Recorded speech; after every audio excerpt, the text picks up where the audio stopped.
Welcome to this video from the ADAC conference brought to you by the Open to Hope Foundation. Today I'm talking with David Moller, and he is with the Truman Medical Center. Well, we're trying to develop an initiative at Truman Medical Center that is going to train and educate our medicine residents for cultural competency. So what we're doing is we're extending their learning out into the community and neighborhood. We take medicine residents to hospice home visits in the inner city, where they go to the neighborhoods that our patients come from. Typically, our patients come to the hospital, and that's where they're seen by the doctors. We're reversing it. We're having the doctors go into the home to see the patients. And while they're there, they're learning about the challenges that surround poverty. They're listening to the stories of racial barriers that many of our patients have experienced. And they're seeing a whole side of the patients that they're called upon to serve in ways that they cannot get a glimpse of while they're in the clinical setting. So we're looking to really facilitate cultural competency in our residents, and we're also trying to facilitate and deepen their capacity for empathy. Well, the book is called Dancing with Broken Bones, and it is an original ethnographic research project where I myself went into inner city neighborhoods with a camera and a tape recorder to listen to the stories of people when they were at the intersection of end of life and poverty in their lives. And what I found is that the poor are systematically beaten down and broken by poverty. The constancy of want and need that shapes their lives and the hardship that dominates it. That said, I also found something unexpected. I found a resilience, a courage, a faithfulness, if you will, that enabled them to dance. Hence, the poor near the end of life, as I discovered, often dance with broken bones. Hence the title of the book.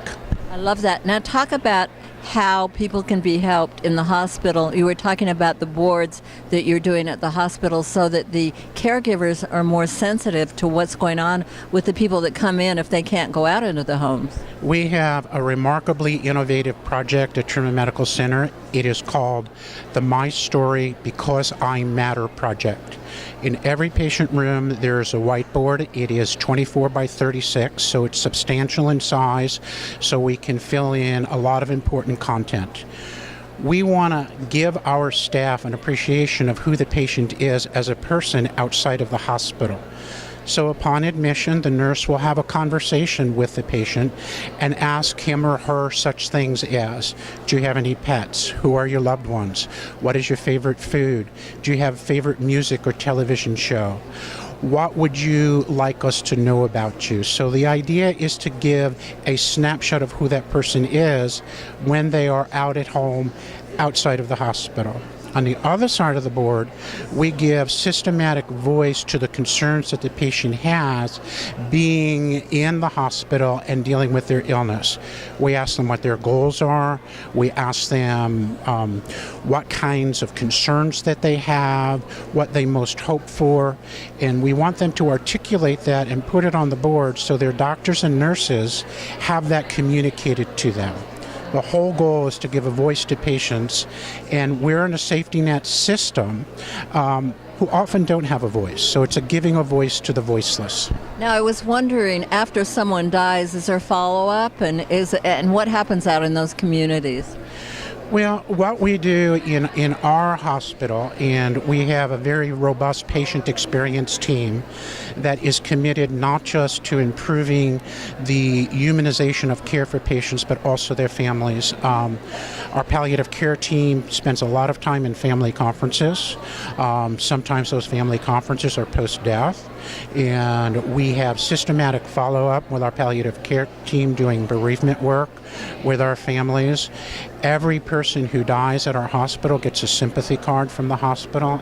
That's a little thing, but it's also an important thing for our families to know that their loved one meant something to us. That person mattered, and therefore we're thinking of you during this difficult time.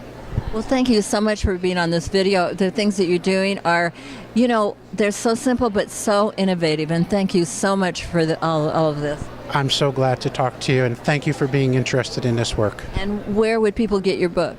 Dancing with Broken Bones, Poverty, Race, and Spirit-Filled Dying in the Inner City, Oxford University Press, 2012. It's available on Amazon and wherever really quality books are sold. And do you have a website?